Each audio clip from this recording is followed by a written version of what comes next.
This edition of the Ridley Report is brought to you by WeUseCoins.com.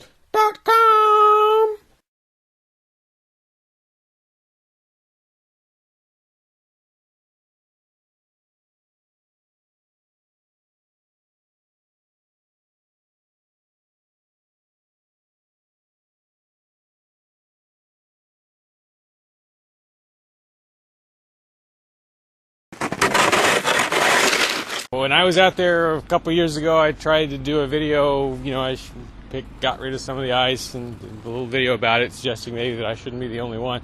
I don't think anyone even paid any attention, unless I'm missing something.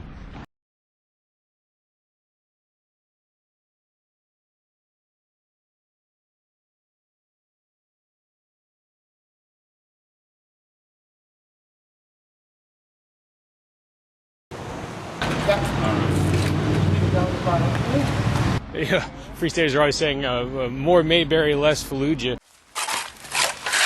I'd like to say more Mayberry, less Move. If you remember Move, they were the communist-leaning commune in Philadelphia that was burned to the ground by authorities along with most of the neighborhood. Why? Well, because they were perceived as sort of a threat to the neighborhood. Their demeanor and actions didn't really always do much to help ease that perception. Initiation of property tax resistance. Simply put, I bought this land here under the impression that I own it. It should be accompanied by and thus associated with some sort of improvement to the neighborhood.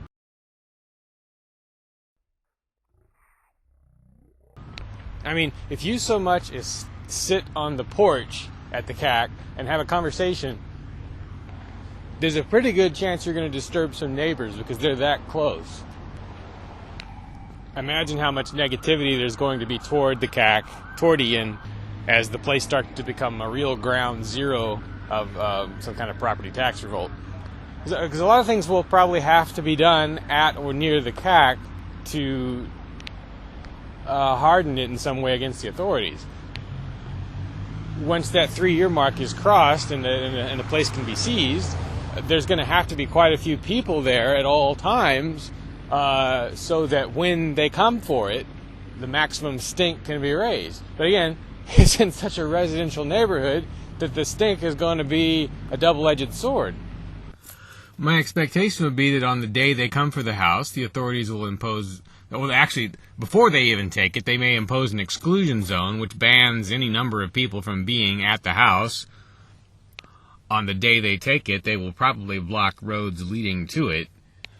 The way you handle that, maybe, would be to create scenes of some sort at each of the roadblocks, or to occupy some piece of town property in response, peaceably, expecting to be dragged out of there. But the goal here, I think, probably should be not just to maximize publicity, everyone already knows that, but to trigger a sort of second or third phase in the property tax revolt, to inspire someone else to do the same thing, hopefully 10 or 15 someone else's. Now, if Ian and company have set different goals, fine. But what exactly are the goals? I mean, there should be clearly defined objectives. Every aspect of this should be documented as well as possible, especially on video. What would be relatively ideal is if there were some situation that could be created where the free keeners, Ian, whoever, are able to broadcast live inside some ongoing situation. So would that require barricades of some kind? Would it require boarding up the windows? Should there be some method by which the people inside the home can render the home unusable to the bad guys after they've got it? Again,